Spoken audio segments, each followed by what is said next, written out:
бабушки Яги. И встретили меня Новый год, то елочки пришли. Там и все баба Ягой, и я ангел плачу. Эмес тупое твою котика в передачу. В лесу родилась девочка, на ней одна иголочка. Девочка красавица, детям очень нравится. Эх, топни нога, топни новенькая. Новый год она позвала еле зелененькая. А теперь частушки от учащихся. Вот каникулы настали, зимушка пошла, все на лыжи стали, развеселые дела. Следовик стоит на горке, высосотку доставил. Это долго так назад, объезжал на лыжах. Зимний праздник, новые лыжи, этот праздник Новый год. Дед Мороз из леса в школу нам подарки принесет. 7 шарфов, пальто и шубу, на себя надел гусень.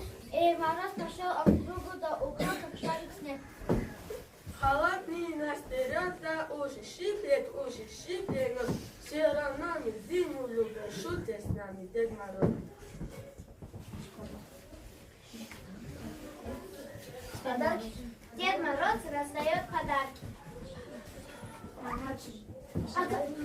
Жаль, друзья, прощаться надо. Всем домой уже пора. Будь счастливы вам, ребята.